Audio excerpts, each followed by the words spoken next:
Hello and welcome to Mediumship Natters with me, Hannah Macintyre. And today is a very exciting day because this is the launch episode of the Mediumship Natters podcast. See what I did there? It's so clever. So this is a new concept that Spirit gave me. I'm really, really excited about, which is a group podcast.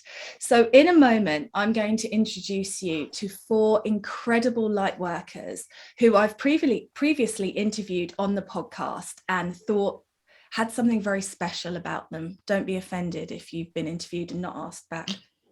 But I wanted to get these ladies together to share in something very, very special, because one of the things that I'm really passionate about is the fact that often in mediumship and spirituality, there are blacks and there are whites, but there are also many shades of grey. No, not that kind. That's a different podcast. And so today I wanted to collaborate with these light workers to find out their opinions on different spiritual things. And we're going to be meeting once a month and discussing stuff. So let's start by introducing the team. First up is the beautiful Sue Quigley. Hi, Sue. Hi, Hannah. Welcome. Thank you for asking me on to here. Thank you for coming. Can you tell us a little bit about you and how you ended up here, not just because you're my pal? Well, we have known each other quite a while now. I think we met at a women's networking group, didn't we? We did. And we were both doing completely different things. But I run a little practice that I call hardcore healing. What would I label myself as? A colour intuitive, energy healer, psychic medium, anything else you want to throw in the ring. I guess one of those things. But I've always I do a lot of work with colour. I see colours very differently. They give me information about people, and things have really changed. I think ramped up as they have for a lot of people in the past couple of years, since the world went a little bit different. And my work has changed. My mediumship has really come forward. That's at the front of the game a lot of the time for me now. Just developing that further. But I think at my heart, healing is always in there somewhere. But I think that's part of all the work that we all do, really, isn't it? Absolutely. Thank you for that. And next up, we've got Lisa Jesswein. Hi, Lisa. Hello, how are you? I'm good. How are you? I'm fan-flippin-tastic. That's what I am. I will tell you, because to be in this group of awesome light workers, like, yeah, I thank you for doing that. I'll pay you later. I've been doing this well over 30 years. I kind of consider myself, I use the hashtag motivational medium, and I'm sort of like a spiritual cheerleader. But back when I first started, I did not even feel the need to say it's psychic, it's medium, it's whatever. I knew it to be just energy. And so I've kind of gone with that vibe for over 30 years, and it seemed to have served me well. So I'm pretty excited to hear what we're all going to talk about and get us chatting about it. So thank you again for inviting me. Well, thank you for being a part of it. It's going to be good. You can feel it already.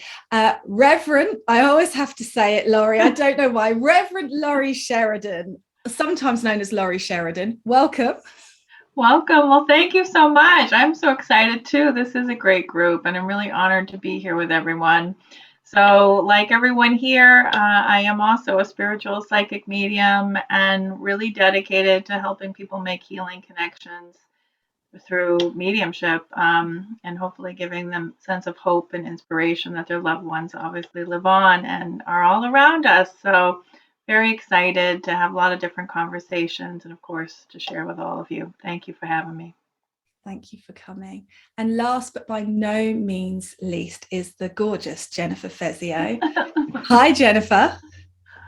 Hi, Hannah. How are you doing? It's so good to be here with you. Thank you for asking me to be on. And hi, Sue. Hi, Laurie. Hi, Lisa. And you're absolutely right, Hannah. I can feel it. I can just feel the energy. It's going to be lovely.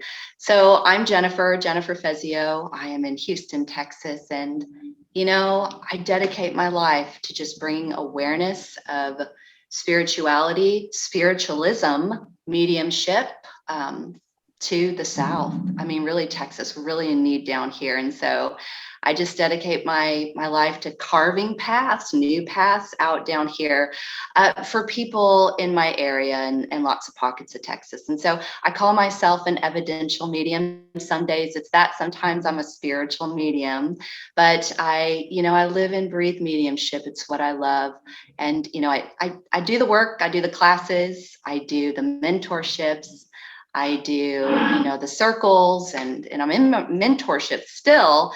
But just everything I can do I host a fair.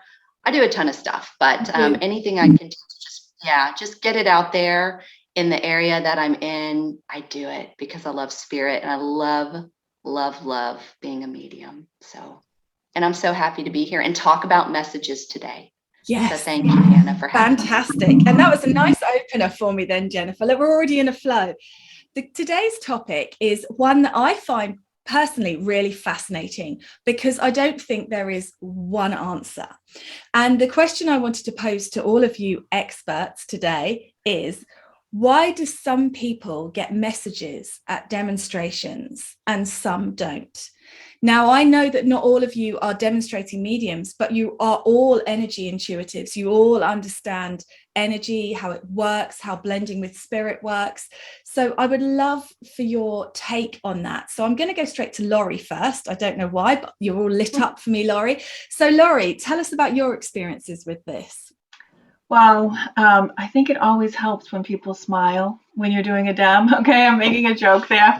Sometimes you're sitting and people are like, prove it to me, girl. Okay, and you're like, oh, this is gonna be fun. No, but there definitely are a lot of different philosophies on this. I do like the idea that if we were truly serving the spirit world, that we would be surrendering and really honoring who they have chosen to come through that night. And that we're doing our best to be of service in that way. That being said, there's so many different variables, as many of you I'm sure have experienced, from the person who recognizes every loved one that you bring through the whole night, And I think that's one of our, when we demonstrate mediumship, really striving to make sure that we get to the right person. And, it's not always perfect. I think that's one of the things, that self-reflection piece after every dem, after every church service, every time we work, what could I do better? Was that really for that person? And did I really honor who came through? So potentially the spirit world is in charge and hopefully helping to drive these contacts and the connections and where we're going. But we're all human too, and it's coming through us. So, I know that I haven't, obviously there's switches that can happen, when people come in. So, it's not always perfect is what I'm getting at, but we do strive to. Yeah. I love that. But yeah, what do other people think, Go on, Jennifer. What do you want to say about this? Today, I am under the impression that it's all about healing. The people in spirit needing to heal, that is of utmost importance. It is about them healing. It's of course about the people in the demonstration, in the group reading needing to heal too. It can be that, equally so. But also, the physical factors have to align. That person in spirit has to feel comfortable saying these things in front of a group. Mm-hmm. We have to take this into consideration, if they were not a very open person about putting it all out there in front of people and we're not very comfortable expressing their emotions and have a huge apology or want to give remorse about something, they may or may not want to do that in front of a gallery or a group of people. So there's lots of factors to consider, there's so much I can say about this, that's just a little tidbit that I want to throw in about it. But that's one of my views. Excellent. Good. I would love to pop in here if I could, because I think you make a really good point about, not only a spirit might not be comfortable, but I believe all audience members need to be prepped and ready about what it is that they could potentially experience. And part of that could be having to be very vulnerable in a room full of strangers. So we can't discount the fact that it's both a collaboration between those in the spirit world and those in the living, as to the lining up of who shows up. And just because, whatever, mom didn't show up doesn't mean she doesn't love you any less. I mean, people sometimes take it so personally that, and I said, you guys, this isn't like McDonald's. You don't just like order up and give me, like, there has to be that free flowing fun, like anything can happen type of thing, knowing they can also glean messages from someone else's message. And just everybody listening, here's a quick example. I was at a huge group one, and I had a friend of mine passed away due to kidney disease. And I said to him, Marseille, if you're out there and you care to give me a little nod, that'd be great, but only if you wish to. The very next person he did was someone else who had passed from kidney disease. So I took that as my sign or signal that he was telling me hello. So I hope that helps a little bit for people who are listening. I love that. That's such a good idea. I love that, to surrender to it. Excellent. And Sue, what do you think?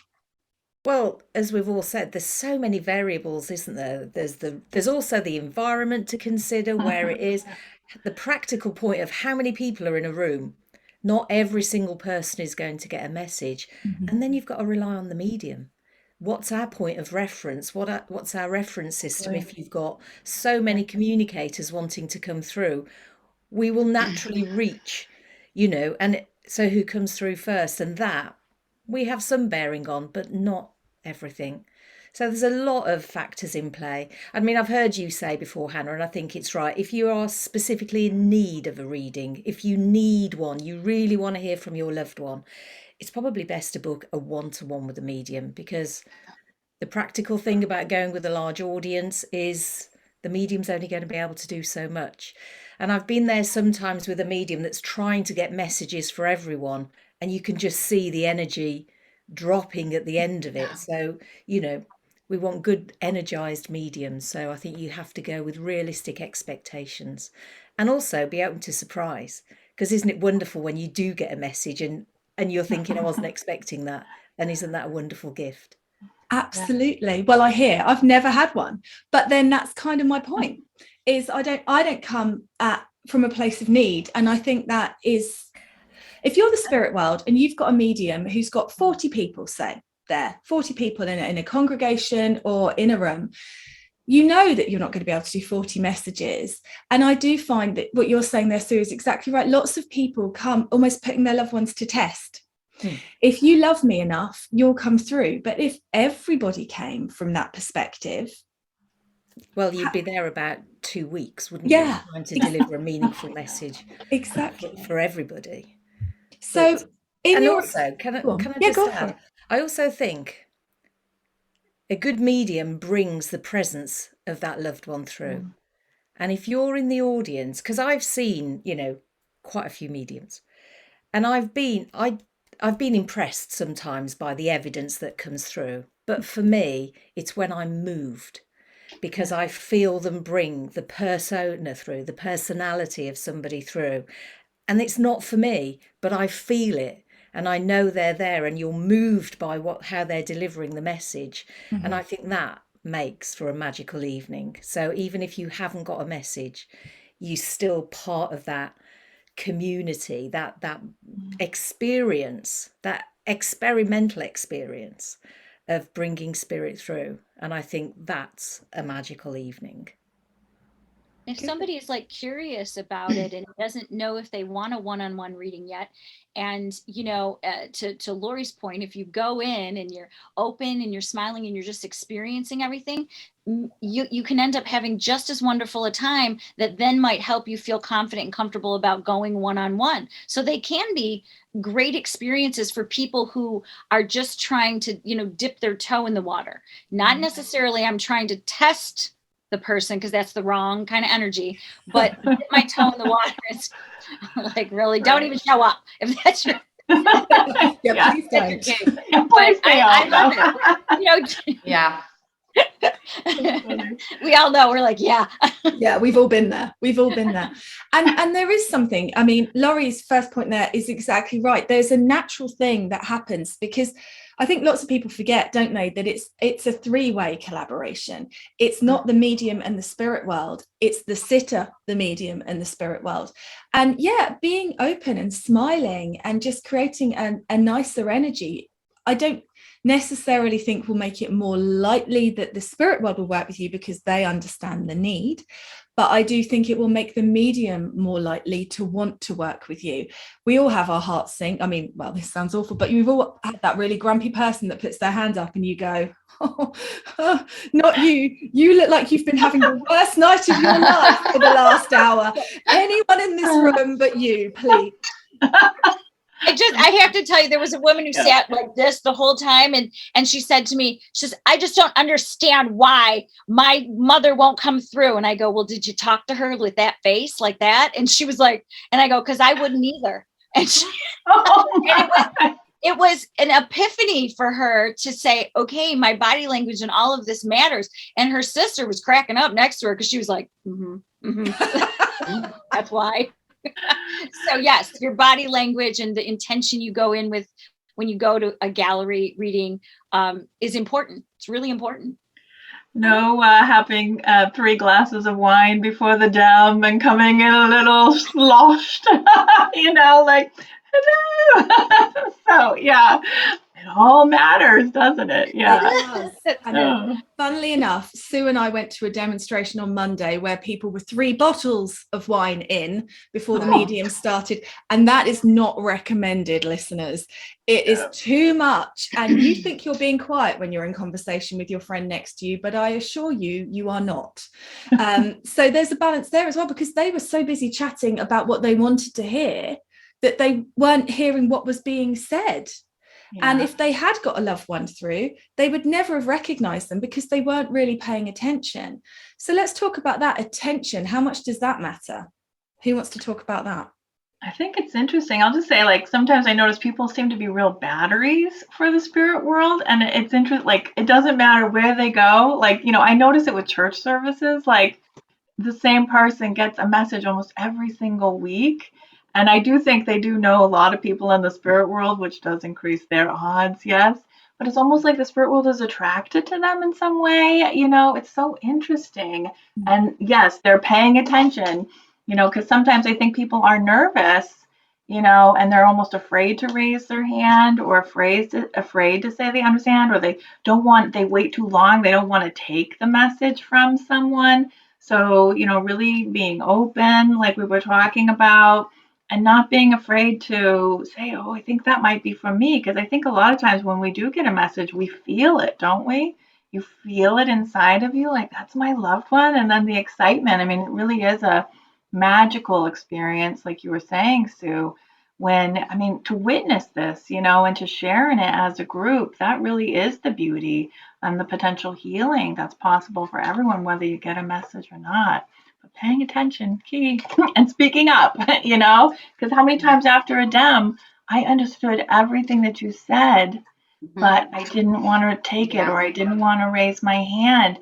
And I've had that, people email me, and it's like, oh, number one, you feel bad because you're like, did I serve, to the best of my ability? Did I honor the spirit world?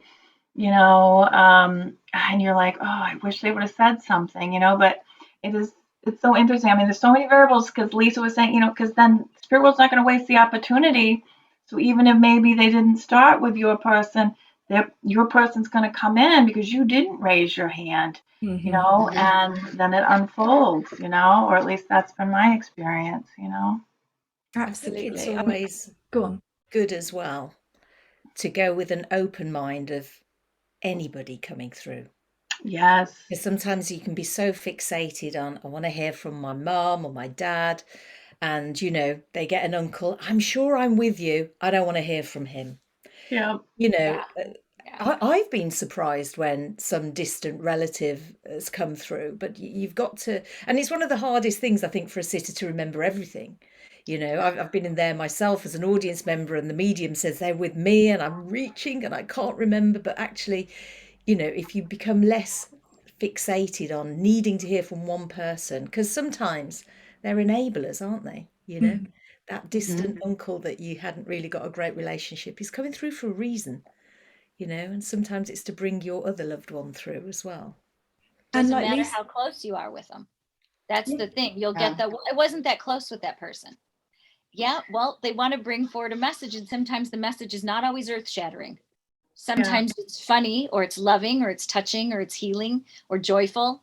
And so sometimes as an audience member, if you're going to do this, also don't be so like, well, I didn't know that person, or, oh, they didn't talk about the fact that the house got sold and that was the bigger issue, not this. So that again speaks to, as an audience member, staying in a state of openness and acceptance. Absolutely. And like you were saying earlier, Lisa, sometimes you can get somebody through at a dem just as a sort of preparation spirit. Like if it's going to be the one that's going to give you the hemorrhaging heartbreak and the emotion, you might need to be prepared to have a spirit link that doesn't pull in the same way before you have the big guns. And that might not happen in that same environment, but it's still valid. And as Jennifer was saying with the healing, it's still part of that healing journey. Healing is also about preparing you to receive spirit, isn't it? And preparing you for that connection. So. And that makes me think, Hannah, people sit there in the audience and they're like, oh, they have that fixation on that one person, like Sue said, that they want to come through. And they get someone so completely unexpected. And I think sometimes it's because they're really not ready for it. And their spirit person knows it. Last weekend at my dem, I had a younger lady there who wanted her best friend who passed from a car crash to come through. And her father in spirit did, who this girl absolutely loved. And she's like, her father was there, but she wasn't. And she had started bawling right at the beginning as soon as I started talking. And I'm thinking, your friend, honey, knew probably that would be a lot for you right now. And I think that they know if they're going to be sitting in front of us one-on-one. I think it's all orchestrated. I think it's all planned because they do have a private session scheduled, but it's like, they know what we can handle and what we don't. And sometimes it just contradicts what we go into the gallery wanting.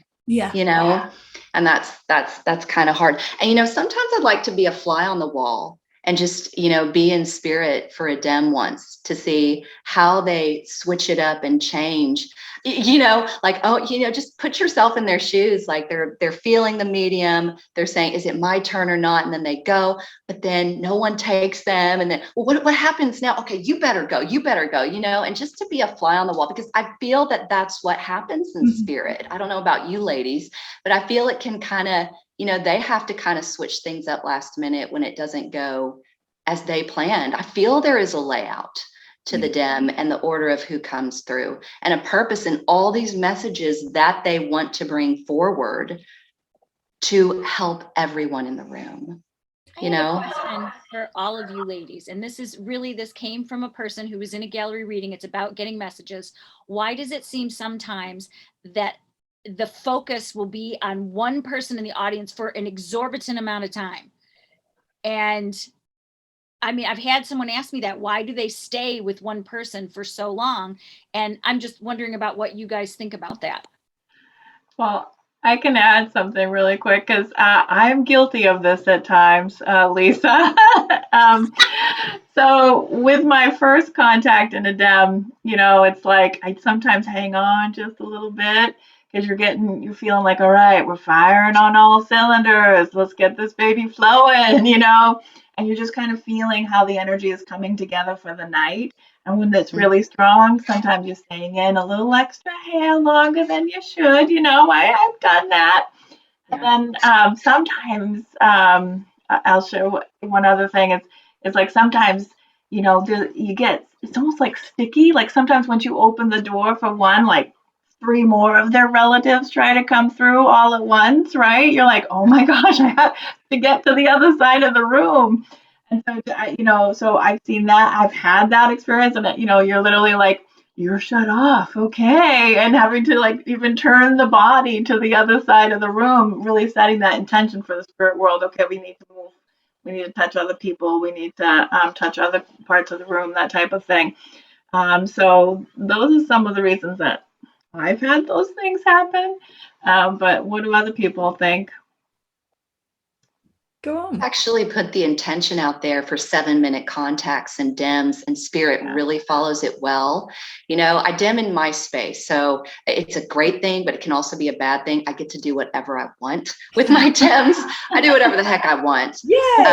And it's great. It's great. And so people sit at tables. They're not all front facing me. And some mediums might be like, oh, that's different. But mine are at tables, and usually every table gets a contact. Yeah. And it's the most amazing thing. But I ask spirit for that, if they can so graciously work that out with this lineup of what they have planned for my DEM and what they want to accomplish, if they can, to kind of spread it out. And it really, that's how it goes for me, but that's just been my experience. I'm a stickler for timings too. I am too, yes. I'm a Capricorn. I can't help it. Everything should be neat and boxed in, and this is how I want it. But there are times, I mean, one of the things that I've really been experiencing in my DEMs recently, which I was hoping would have faded away by now, but actually is that the audience is not wanting to raise their hands. I've got a lot of people coming to DEMs now that are new to mediumship, and there is that reluctance, even when they recognize it. It's that, I'll hold on for one more thing. I'll hold on for what I was expecting. I'll wait. And sometimes you have to really G people up. Come on, I know they're here for somebody. And then that takes time. And that annoys me because it's not in my box. And you know, and by the time you actually get them and you say, what is it you don't understand? Why haven't you put their hand up? And they say, oh no, I understand everything. And then you're like, oh, clock's ticking. I'm going to have to bang through the rest of this. And there is that, I know that that's something I need to work on, because when people are new, you know, they're not holding to my time space, they're having their own experience. So that's something that I really am working on, is allowing that kind of when I like things to be. But kudos to you for sticking to it, though. You get what I mean? And making sure that you get to the right person, even if it takes a little bit longer sometimes.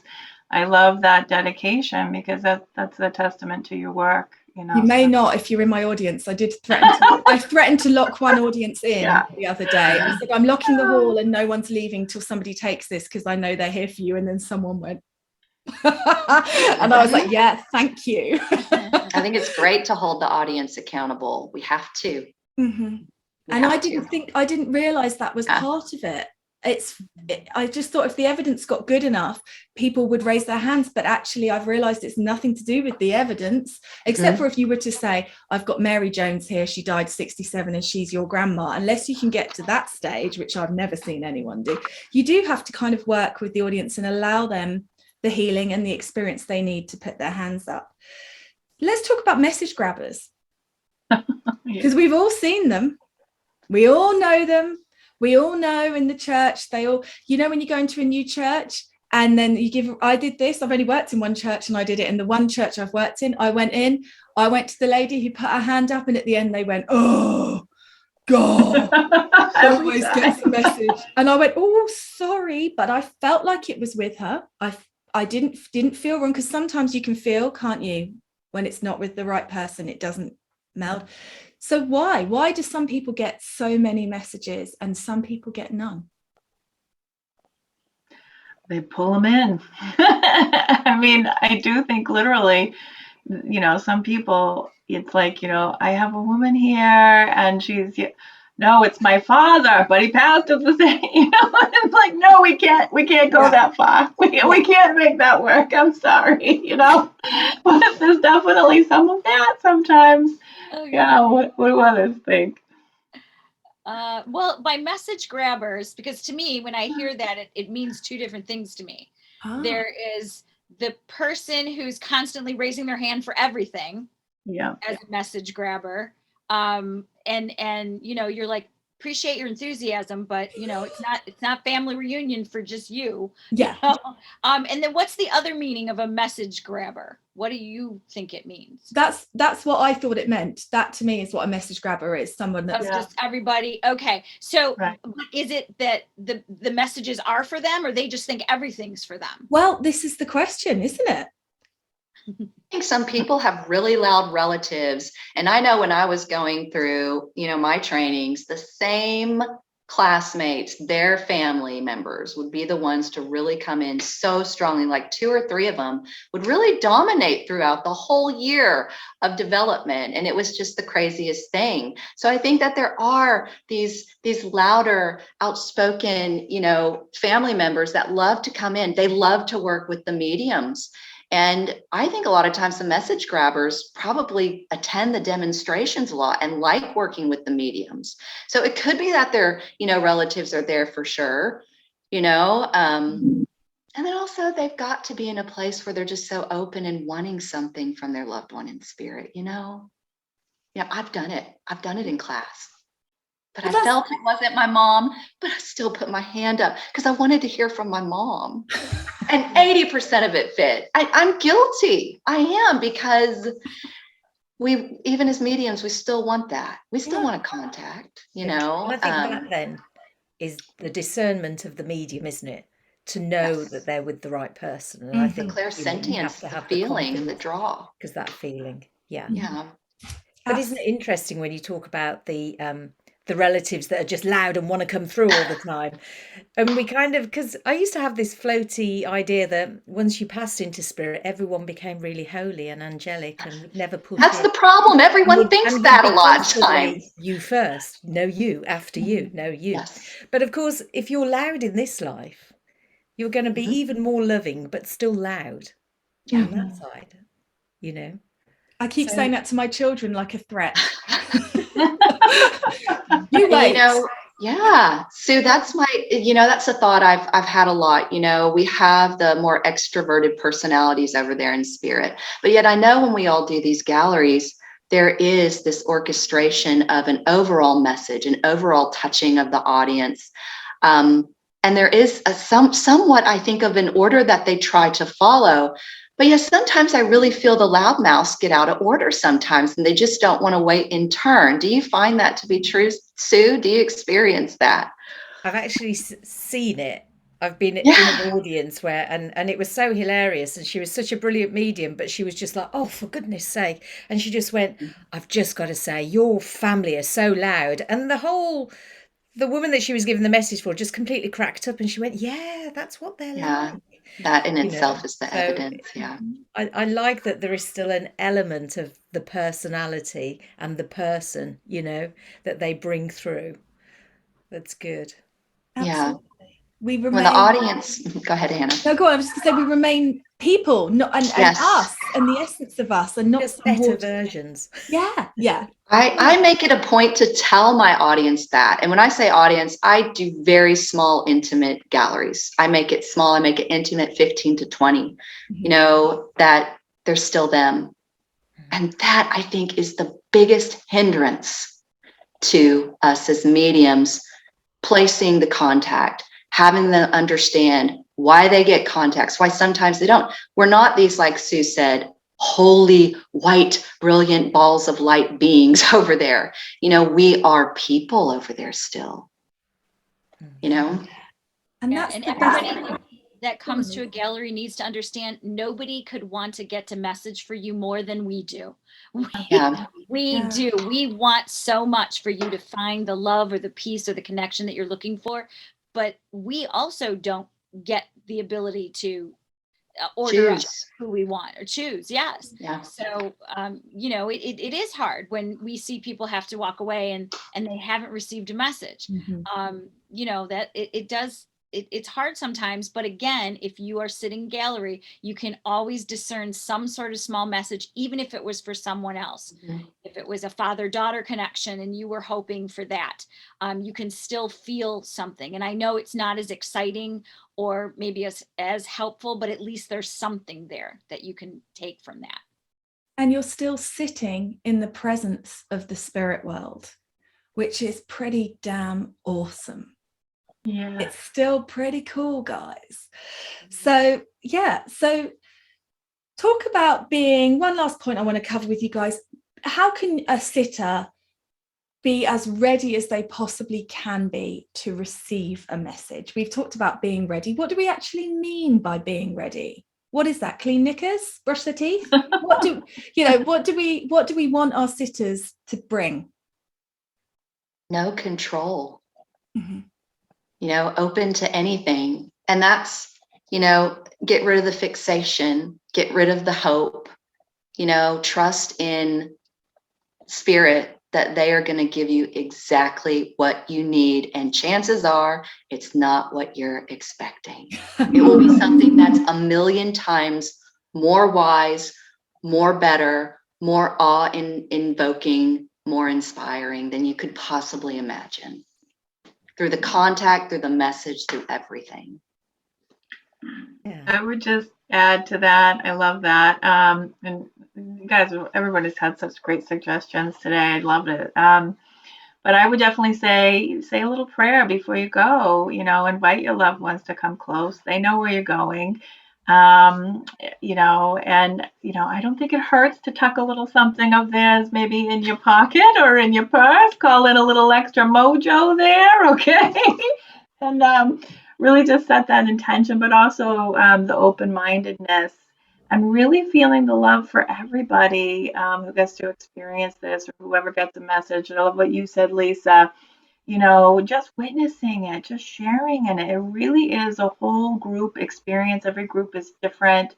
Everybody blends their energy, their loved ones coming in. Think about all those people from the spirit world and then everyone present, and just the beauty of that, and sharing in that evening. And gosh, like you said, we do try to touch as many as we can, that really is the honor of being able to do this work. Yeah. I have, on a very basic human level, go to the bathroom, wear comfortable clothes, make sure that you eat before you come if you're supposed to. Like, on a very human level, make sure you're comfortable physically to sit there and to be open for that. If you are having a horrible day, leave that outside, because that's going to affect the mood and the energy of it. So on a very basic human level, that's something that people need to be prepared for and be excited about the unknown, because that's what it is. Yeah. Yes. And just on that, the element of the unknown, I think, come and be curious. And that element of wonder, as in, I wonder who wants to come and commune with me, who could it possibly be, rather than get quite fixated. And I've had messages from people that I had, dare I say, long forgotten and wasn't expecting to come through. And it was wonderful when it happened, but I had to then be reaching a little bit and think, well, who on earth is that then? So the more that you can be open to stretch your awareness and your mind and go with that element of curiosity, and just know that actually it's a bit of an experiment, and that can be quite exciting as well. Agreed. Yes. Agreed. And I think Laurie touched on it there, and I would just like to add, I think there's something about being a good sport. I think if you can sit and watch somebody else receive a message and feel so happy for them that they are receiving a message, even though you want one, I don't think that can hurt your chances. It can't hurt your energy. If you get in a huff because you felt like you should have got a message by now, you're pinching yourself off from that wonderful energy. So sit in the wonder of it. Sit in the I cannot believe that lady right now is hearing from her dad, and look how much it means to her. And I do think that opens your energy up somehow. Well, thank you very much, ladies. It's been an absolute joy. It went so quickly. Thank you all for sharing your wisdom, and I cannot wait to learn more from you next month. Thank you, Hannah. Thanks, Hannah. Enjoyed it. Thank you.